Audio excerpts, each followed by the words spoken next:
ഇന്ന് നമ്മളുള്ളത് കസിൻ്റെ വീട്ടിലാണ്. അപ്പം ഞാനും അനിയനും കസിനും പിന്നെ ചേച്ചീൻ്റെ 2 മക്കളുണ്ടായിരുന്നു. എല്ലാവരും കൂടിയിട്ട് ഇവൻ്റെ വീടിൻ്റെ തൊട്ടടുത്തൊരു ടർഫും സ്വിമ്മിംഗ് പൂളും ഒക്കെ ഉണ്ട്. അപ്പോൾ അങ്ങോട്ടേക്ക് പോവാണ്. ഇവിടെ അത്യാവശ്യം ആൾക്കാരുണ്ടായിരുന്നു കേട്ടോ. ഫുട്ബോൾ ടൂർണമെൻറ്റ് നടക്കുന്നുണ്ടായിരുന്നു. അപ്പോൾ അത്യാവശ്യം കുട്ടികളൊക്കെ ഇവിടെ ഉണ്ടായിരുന്നു. കുറച്ച് നേരം അവിടെ നിന്നിട്ട് ഞങ്ങൾ നേരെ പൂളിലേക്ക് പോയി. ചേച്ചിയും ഇവിടെയാണ് കേട്ടോ വർക്ക് ചെയ്യുന്നത്. അപ്പോൾ അതാണ് ഞങ്ങൾ മെയിനായിട്ട് ഇങ്ങോട്ട് വന്നത്.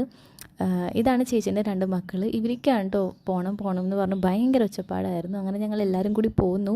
ഇവിടെ സ്വിമ്മിംഗ് ഒക്കെ ട്രെയിനറിൽ നിന്ന് പഠിപ്പിക്കുന്നുണ്ട് കേട്ടോ. അപ്പോൾ ഈ ഒരു 1 അവർ ഫ്രീ ആയിരുന്നു. അതാണ് ഞങ്ങൾ വന്നത്. ആദ്യം ഞാൻ ഇറങ്ങിയില്ല കേട്ടോ. സുരാജ് ആണെങ്കിൽ ഇതാ ഡൈവ് ചെയ്യാൻ പോവാണെന്ന് പറഞ്ഞിട്ട് ഡൈവൊക്കെ ചെയ്തു. അവൻ അത്യാവശ്യം സ്വിമ്മിങ്ങും കാര്യങ്ങളൊക്കെ അറിയുകയും ചെയ്യാം കേട്ടോ. എനിക്കൊന്നും അങ്ങനെ സ്വിമ്മിങ്ങൊന്നും അറിയില്ല.